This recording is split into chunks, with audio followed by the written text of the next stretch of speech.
Vinny, so NAC, Natural Asset Companies, this is something that they were talking about at World Economic Forum.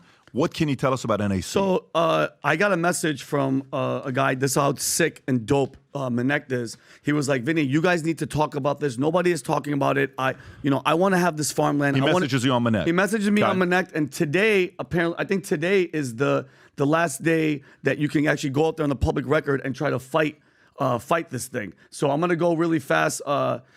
His name is Reginald. Let me find this guy really, really quick. Give me 2 seconds.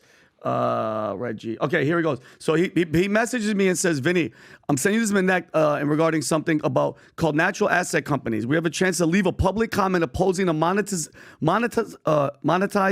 of natural resources. It ends tomorrow, which is today. So this thing allows everything from the land, the air, animals, plants, minerals to be traded on the New York City Stock Exchange and monetized, creating something called assets class of billionaire oligarchs. And he's concerned because, his kids, he wants his kids to be able to hunt and do the stuff on the land. So it's connected to the World Economic Forum. It's a desire to create this class, gobbling up our public lands and waterways, an opportunity for public comment. And today's the last day, and I'll send Rob the link. But there's a new phrase called Ecocide. I don't know if you've heard this website, Ecocide, which is actually Elitocide, which is allowing unelected elites to tell farmers to stop farming. I mean, this is their goal. We know what they're doing. We know what China's buying up all this land. Bill Gates is one of these. Let's stay on that. So okay, yeah. Let's define Ecocide. So Ecocide, it's letting they want farmers to stop farming, fishers to stop fishing, miners to stop mining, and when you allow those things to happen, this is what you starve, and unrest starts to happen, and the society starts to collapse. I have a video I sent Rob.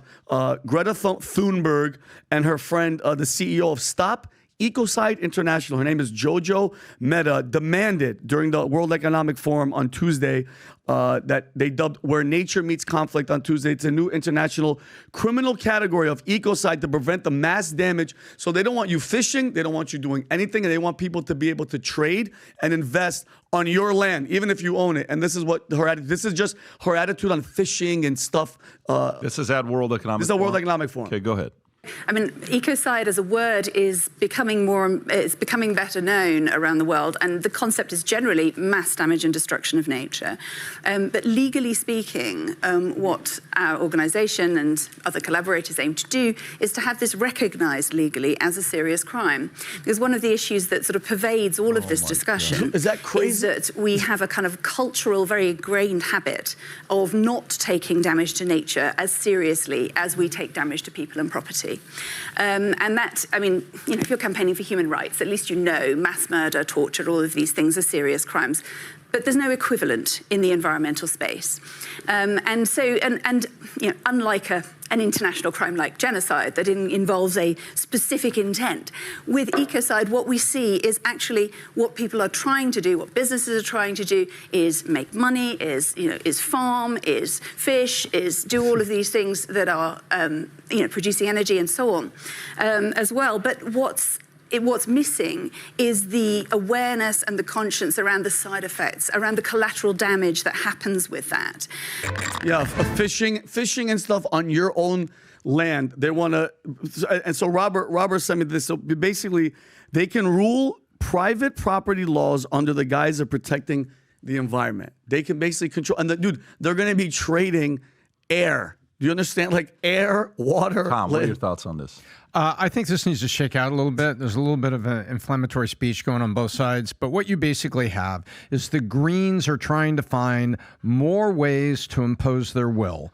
And if the EPA won't do it fast enough, if the Paris Accords won't do it fast enough, they're trying to find other ways to do it.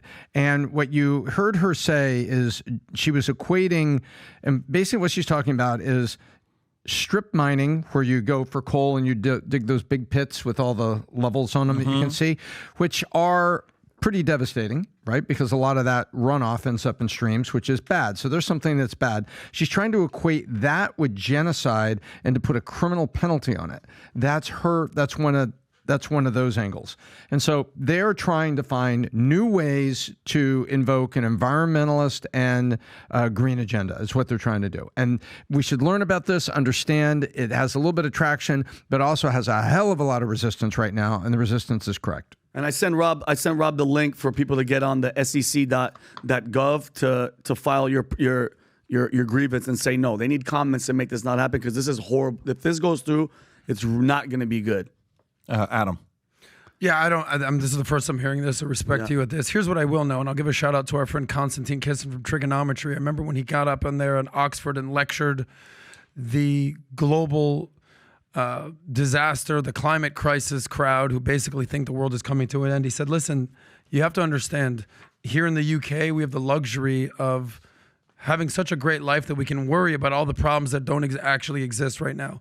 But everything that's going on in the climate is going to be solved, if it ever is, in the poor countries.